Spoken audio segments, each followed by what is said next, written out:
To my fellow shareholders, I will no longer be writing Berkshire's annual report or talking endlessly at the annual meeting. As the British would say, I'm going quiet. Sort of. Greg A will become the boss at year end. He is a great manager, a tireless worker, and an honest communicator. Wish him an extended tenure. I will continue talking to you and my children about Berkshire via my annual Thanksgiving message. Berkshire's individual shareholders are a very special group who are unusually generous in sharing their gains with others less fortunate. I enjoy the chance to keep in touch with you. Indulge me this year as I first reminisce a bit. After that, I will discuss the plans for distribution of my Berkshire shares. Finally, I will offer a few business and personal observations. As Thanksgiving approaches, I'm grateful and surprised by my luck in being alive at 95. When I was young, this outcome did not look like a good bet. Early on, I nearly died. It was 1938, and Omaha hospitals were then thought of by its citizens as either Catholic or Protestant, a classification that seemed natural at the time. Our family doctor, Harley Holtz, was a friendly Catholic who made house calls toting a black bag. Dr. Holtz called me Skipper and never charged much for his visits. When I experienced a bad bellyache in 1938, Dr. Holtz came by and, after probing a bit, told me I would be okay in the morning. He then went home, had dinner, and played a little bridge. Dr. Holtz couldn't, however, get my somewhat peculiar symptoms out of his mind, and later that night, he dispatched me to St. Catherine's Hospital for an emergency appendectomy. During the next 3 weeks, I felt like I was in a nunnery and began enjoying my new podium. I like to talk, yes, even then, and the nuns embraced me. To top things off, Miss Matson, my third grade teacher, told my 30 classmates to each write me a letter. I probably threw away the letters from the boys, but read and reread those from the girls. Hospitalization had its rewards. The highlight of my recovery, which actually was dicey for much of the first week, was a gift from my wonderful Aunt Edie. She brought me a very professional-looking fingerprinting set, and I promptly fingerprinted all of my attending nuns. I was probably the first Protestant kid they had seen at St. Catherine's, and they didn't know what to expect. My theory, totally nutty of course, was that someday a nun would go bad and the FBI would find that they had neglected to fingerprint nuns.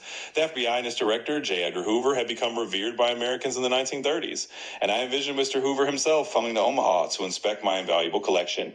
I further fantasized that J. Edgar and I would quickly identify and apprehend the wayward nun.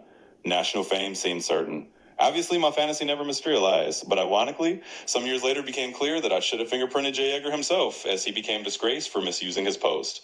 Well, that was Omaha in the 1930s, when a sled, a bicycle, a baseball glove, and an electric train were coveted by me and my friends. Let's look at a few other kids from that era, who grew up very nearby and greatly influenced my life, but of whom I was for long unaware. I'll begin with Charlie Munger, my best pal for 64 years. In the 1930s, Charlie lived a block away from the house I've owned and occupied since 1958. Early on, I missed befriending Charlie by a whisker. Charlie, 6 2/3 years older than I, worked in the summer of 1940 at my grandfather's grocery store, earning $2 for a 10-hour day. Birth runs deep in Buffett blood. The following year, I did similar work at the store, but I never met Charlie until 1959, when he was 35 and I was 28. After starting in World War II, Charlie graduated from Harvard Law and then moved permanently to California.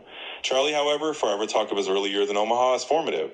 For more than 60 years, Charlie had a huge impact on me and could not have been a better teacher and protective big brother. We had differences, but never had an argument. I told you so was not in his vocabulary. In 1958, I bought my first and only home. Of course, it was in Omaha, located about 2 miles in where I grew up, loosely defined, less than 2 blocks from my in-laws, about 6 blocks from the Buffett grocery store, and a 6 to 7 minute drive from the office building where I worked for 64 years.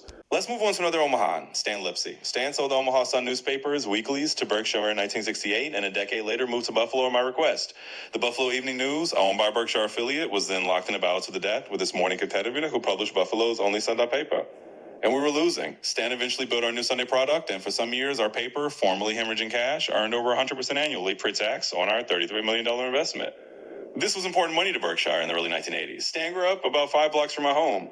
One of Stan's neighbors was Walter Scott Jr. Walter, you will remember, brought Mid-American Energy to Berkshire in 1999. He was also a valued Berkshire director until his death in 2021 and a very close friend. Walter was Nebraska's philanthropic leader for decades, and both Omaha and the state carry his imprint. Walter was Nebraska's philanthropic leader for decades, and both Omaha and the state carry his imprint. Wait, there's more. In 1959, Don Keogh and his young family lived in a home located directly across the street from my house and about 100 yards away from the Munger family had lived. Don was then a coffee salesman, but was destined to become president of Coca-Cola, as well as the devoted director of Berkshire. When I met Don, he was earning $12,000 a year, while he and his wife Mickey were raising 5 children, all destined for Catholic schools with tuition requirements. Our families became fast friends. Don came from a farm in northwest Iowa and graduated from Omaha's Creighton University. Early on, he married Mickey, an Omaha girl. After joining Coke, Don went on to become legendary around the globe. In 1985, when Don was president of Coke, a company launched as ill-fated new Coke. Don made a famous speech in which he apologized to the public and reinstated old Coke. This change of heart took place after Don explained that Coke Incoming mail address to Supreme Idiot was promptly delivered to his desk. His withdrawal speech is a classic and can be viewed on YouTube. He cheerfully acknowledged that in truth, the Coca product belongs to the public and not to the company. Sales subsequently soared. You can watch Don on CharlieRose.com in a wonderful interview to Tom Murphy and Kay Bram have a couple of gems as well. Like Charlie Munger, Don forever remained a Midwestern boy, enthusiastic, friendly, and American to the core. Finally, Ajit Jain, born and raised in India, as well as Greg Abel, our Canadian CEO-to-be, each lived in Omaha for several years late in the 20th century. Indeed, in the 1990s, Greg lived only a few blocks away from me on Farnham Street, though we never met at the time. Can it be that there's some magic ingredient in Omaha's water? I lived a few teenage years in Washington, D.C. when my dad was in Congress, and in 1954, I took what I thought would be a permanent job in Manhattan. There, I was treated wonderfully by Ben Graham and Jerry Newman and made many lifelong friends. New York had unique assets, and still does. Nevertheless, in 1956, after only a year and a half, I returned to Omaha, never to wander again. Subsequently, my 3 children, as well as several grandchildren, were raised in Omaha.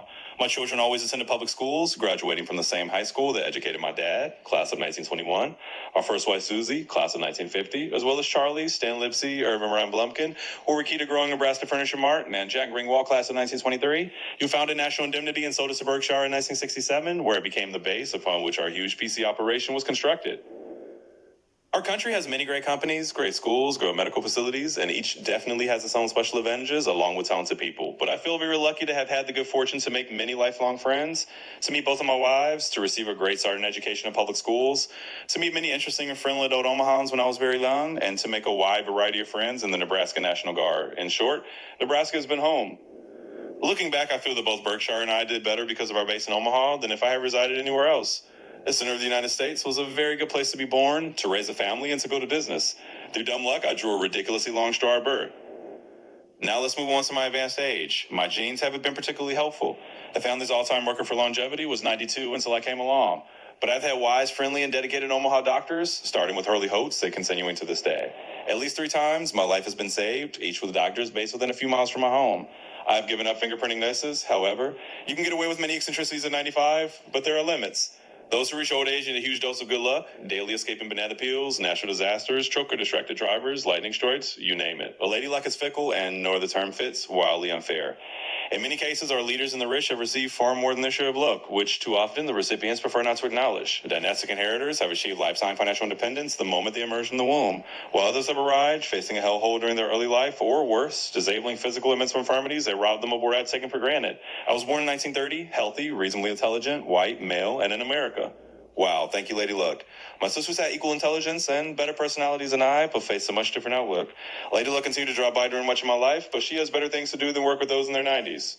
Luck has its limits. Father Time, to the contrary, now finds me more interesting as I age, and he is undefeated. For him, everyone ends up on his scorecard as wins. When balance, sight, hearing, and memory are all on a persistently downward slope, you know Father Time is in the neighborhood. I was late in becoming old. Its onset materially varies, but once it appears, it is not to be denied. To my surprise, I generally feel good. I move slowly and read with increasing difficulty. I am at the office 5 days a week where I work with wonderful people. Occasionally, I get a useful idea or I'm approached with an offer we might not otherwise have received. Because of Berkshire's size and because of market levels, ideas are few, but not zero. My unexpected longevity, however, has unavoidable consequences of major importance to my family and the achievement of my charitable objectives. Let's explore them. What comes next? My children are all above normal retirement age, having reached 72, 70, and 67. It would be a mistake to wager that all 3, now at their peak in many respects, will enjoy my exceptional luck and delayed aging. To improve the probability they will dispose of what will essentially be my entire estate before alternate trustees replace them, I need to step up the pace of lifetime gifts to their foundations. My children are now at their prime in respect to experience and wisdom, but have yet to enter old age. That honeymoon period will not last forever. Fortunately, a course correction is easy to execute. There is, however, one additional factor to consider. I would like to keep a significant amount of A shares, and so Berkshire shareholders develop the comfort with Greg that Charlie and I long enjoy. That level of confidence shouldn't take long. My children are already 100% behind Greg, as are the Berkshire directors. All 3 children now have the maturity, brains, energy, and instincts to disburse a large fortune. They will also have the advantage of being above ground when I am long gone, and if necessary, can adopt policies both anticipatory and reactive to federal tax policies or other developments affecting philanthropy. They may well need to adapt to significantly change the world around them. Ruling from the grave does not have a great record, and I have never had an urge to do so. Fortunately, all 3 children received a dominant dosage of their genes from their mother. As the decades have passed, I have also become a better model for their thinking and behavior. I will never, however, achieve parity with their mother. My children have 3 alternate trustees in case of any premature deaths or disabilities. The alternates are not ranked or tied to a specific child. All 3 are exceptional humans and wise in the ways of the world. They have no conflicting motives. I have assured my children that they do not need to perform miracles nor fear failures or disappointments. These are inevitable, and I have made my share. They simply need to improve somewhat upon what generally is achieved by government activities and private philanthropy, recognizing these other methods of redistribution of wealth have shortcomings as well. Early on, I contemplated various grand philanthropic plans. Though I was stubborn, these did not prove feasible. During my many years, I've also watched ill-conceived wealth transfers by political hacks, dynastic choices, and yes, inactive working philanthropists. If my children simply do a decent job, they can be certain that their mother and I will be pleased. Their instincts are good, and they each have had years of practice with very small sums initially that have been irregularly increased to more than $500 million annually. All 3 like working long hours to help others, which in their own way. The acceleration of my lifetime gifts to my children's foundations in no way reflects any change in my views about Berkshire's prospects. Greg Abel has more than met the high expectations I had for him when I first thought he should be Berkshire's next CEO. He understands many of our businesses and personnel far better than I now do, and he is a very fast learner about matters many CEOs don't even consider. I can't think of a CEO, a management consultant, an academic, a member of government, you name it, that I would select over Greg to handle your savings and mine. Greg understands, for example, far more about both the upside potential and the dangers of our PC insurance business and do a great many long-time PC executives. My hope is that his health remains good for several decades. With a little luck, Berkshire should require only 5 or 6 CEOs over the next century. It should particularly avoid those whose goal is to retire at 65, to become look-at-me-rich, or to initiate a dynasty. One unpleasant reality, occasionally a wonderful and loyal CEO of the parent or subsidiary will succumb to dementia, Alzheimer's, or another debilitating and long-term disease. Charlie and I encountered this problem several times and failed to act. This failure can be a huge mistake. A board must be alert to the responsibility at the CEO level, and the CEO must be alert to the possibility of subsidiaries. This is easier said than done. I can cite a few examples from the past of major companies. Directors should be alert and speak up is all that I can advise. During my lifetime, reformers sought to embarrass CEOs by requiring the disclosure of the compensation of the boss compared to what was being paid to the average employee. Proxy statements promptly ballooned to 100-plus pages compared to 20 or less earlier. But the good intentions didn't work, instead they backfired. Based on the majority of my observations, the CEO of Company A looked to his competitor at Company B and subtly conveyed to his board that he should be worth more. Of course, he also boosted the pay of directors and was careful who he placed on the compensation committee. The new rules produce envy, not moderation. The rationing took on a life of its own. What often bothers very wealthy CEOs, they are human after all, is that other CEOs are getting even richer. Envy and greed walk hand in hand, and what can Golden ever recommended a serious cut in CEO compensation or board payments? In aggregate, Berkshire's businesses have moderately better than average prospects, led by a few non-correlated and sizable gems. However, a decade or 2 from now, there will be many companies that have done better than Berkshire. Our size takes its toll. Berkshire has less chance of a devastating disaster than any business I know, and it has a more shareholder-conscious management and board than almost any country with which I am familiar. Finally, Berkshire will always be managed in a manner that will make its existence an asset to the United States and avoid activities that will lead us to become a supplicant. Over time, our managers should grow quite wealthy. They have important responsibilities, but do not have the desire for dynastic or look at me well. Our stock price will move capriciously, occasionally falling 50% or so, as has happened 3 times in 60 years under present management. Don't despair, America will come back, and so will Berkshire shares. A few final thoughts. One perhaps self-serving observation, I'm happy to say I feel better about the second half of my life than the first. My advice, don't beat yourself up over past mistakes. Learn at least a little from them and move on. It is never too late to improve. Get the right heroes and copy them. You can start with Tom Murphy. He was the best. Remember Alfred Nobel, later of Nobel Prize fame, who reportedly read his own obituary that was mistakenly printed when his brother died and a newspaper got mixed up.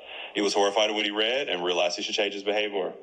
Don't count on a newsroom mix-up. Decide what you would like your obituary to say, and live the life to deserve it. Greatness does not come about through accumulating great amounts of money, great amounts of publicity, or great power in government. When you help someone in any of thousands of ways, you help the world. Kindness is costless, but also priceless. Whether you're religious or not, it's hard to be the golden rule as a guide to behavior. I write this as one who has been thoughtless countless times and made many mistakes, but also became very lucky in learning from some wonderful friends how to behave better. Still a long way from perfect, however. Keep in mind that the cleaning lady is as much a human being as the chairman. I wish all would read this a very happy Thanksgiving. Yes, even the jerks. It's never too late to change. Remember to thank America for maximizing our opportunities, but it is inevitably capricious and sometimes venal in distributing its rewards. Choose your heroes very carefully and then emulate them. You will never be perfect, but you can always be better.